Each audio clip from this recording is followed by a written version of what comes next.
నమస్కారం. రేవంత్ రెడ్డి బేసికల్గానే చాలా తెలివైనటువంటి entrepreneur word ఎందుకు యూజ్ చేశాను? తన కాలంతో నిలబెడుతూ ఇంకా 10 మందికి ఉపాధి కల్పిస్తాడు. అలా తాను తన సత్యమని పెళ్లి చేసుకున్నారు చూశారు. దానికి ముందు కూడా ఎదగాలంటే కష్టం ఉన్నాడు. సో జయపాల్ రెడ్డి గారు అప్పటికే టాప్లో ఉన్నారు పొలిటికల్గా. సో వాళ్ళ బ్రదర్ వాళ్ళ అమ్మాయిని పెళ్లి చేసుకున్నాడు. ఇక తర్వాత మన అత్తగారి నుంచి ఎంతమంది ఖచ్చితంగా ఫైనాన్షియల్ సపోర్ట్ అనేది ఉంటుంది కాబట్టి ఇక దూసుకెళ్ళిపోయాడు. ఏ రకంగా? రియల్ ఎస్టేట్లో, హైదరాబాద్ అవుట్స్కట్స్లో, హైదరాబాద్లో బ్రహ్మాండంగా. ఆ తెలివితేటలతోనే ఈరోజు ఐఆమ్ షూర్ సల్మాన్ ఖాన్కి ఐడియా ఇచ్చింది రేవంత్ రెడ్డి అని అనుకుంటున్నాను. ఎందుకంటే ఆయన గురువు అయినటువంటి చంద్రబాబు నాయుడు సైబరాబాద్ అనే ఒక మహానగరాన్ని నిర్మించాడు.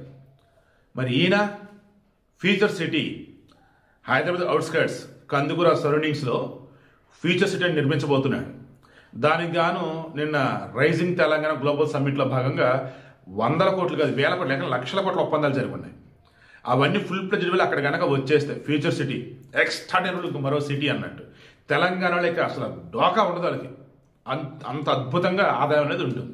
ఇందులో ఏకంగా 10,000 కోట్లతో ఇప్పుడు సల్మాన్ ఖాన్ పెట్టుబడి పెడతాడు. నాకు అసలు ఊహించలేకపోయినా నేనైతే.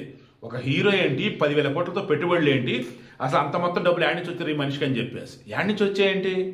ఆయన దగ్గర ఉన్నాయి సల్మాన్ ఖాన్ వెంచర్స్ అనే పేరుతో ఇప్పుడు ప్రభుత్వంతో ఒప్పందం కుదుర్చుకున్నారు. అందులో భాగంగా ఇంటిగ్రేటెడ్ టౌన్షిప్, ఈ టౌన్షిప్లో ఏకంగా race court, golf court, race court అంటే గుర్ర పందాలు, గోల్ఫ్ కోర్టు ఆబ్వియస్లీ గోల్ఫ్ ఉంటాయి కదా లైక్ అవి. ఇవి కాకుండా ఇంటిగ్రేటెడ్ టౌన్షిప్లో భాగంగా అద్భుతమైనటువంటి విల్లాస్, రెస్ట్ హోమ్స్, టూరిజానికి హెల్ప్ అయ్యే విధంగా అలా కొన్ని. ఇవన్నిటితో పాటు అంతర్జాతీయ స్థాయిలో పెద్ద ఫిల్మ్ స్టూడియో నిర్మించబోతున్నాడు. ప్రొడక్షన్ కోసం సినిమాలు షూట్ చేస్తారు, తర్వాత పోస్ట్ ప్రొడక్షన్, ఆ తర్వాత వర్క్స్, గ్రాఫిక్స్, విఎఫ్ఎక్స్, రిమైనింగ్ అన్ని అందులోనే.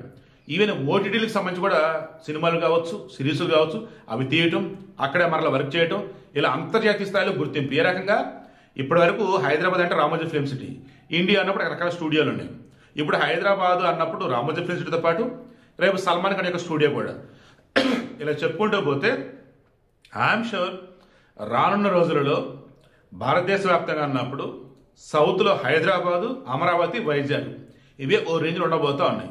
ఆల్రెడీ బెంగళూరు కిక్కిరిసిపోతుంది, చెన్నై వచ్చేసి భయంకరమైన హ్యూమిడిటీ, అండ్ అక్కడ ఇక్కడ 2 చోట్ల బెంగళూరు కానీ చెన్నై కానీ స్థలాలు లేవు, అండ్ నీటి కొరత. హైదరాబాద్కి నీటి కరువు లేదు. మిషన్ భగీరథ కావచ్చు, అటు వచ్చేసి చంద్రబాబు హయాంలో కట్టినటువంటి నాగేశ్వరం నుంచి వచ్చే నీళ్లు కావచ్చు, ఇటు అమరావతికి అసలు నీరు కరువే లేదు, అసలు పక్కన కృష్ణ నది.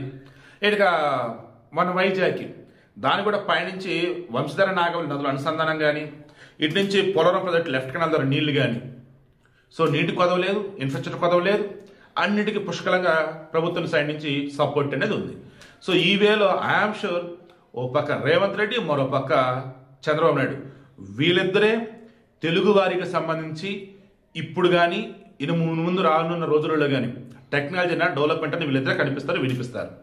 గతంలో అన్నప్పుడు మన NT Rama Rao, that's it. So overall మరి ఏంటి విషయం? ఈ ఫ్యూచర్ సిటీలో, 4th సిటీలో మన సల్మాన్ ఖాన్ వెంచర్స్ పేరుతో 10,000 కోట్లతో వాళ్ళు చేపట్టబోతున్నటువంటి ఇంటిగ్రేట్ టౌన్షిప్ కానీ, స్టూడియో నిర్మాణాలు కానీ, దానికి ప్రభుత్వం సైడ్ నుంచి స్థలం పర్మిషన్లు, తర్వాత కట్టడానికి పర్మిషన్లు, తర్వాత గ్రౌండ్లో నుంచి అన్నప్పుడు కేబుల్స్ కానీ, తర్వాత డ్రైనేజ్ సిస్టమ్ కానీ మొత్తం ప్రభుత్వం సైడ్ నుంచి వాళ్ళు చేసే సపోర్ట్ మొత్తం వాళ్ళు చేస్తారు.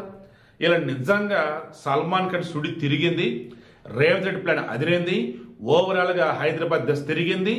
4th సిటీ ఫ్యూచర్ సిటీతో తెలంగాణకి మరో కిరీటం దక్కినట్టే.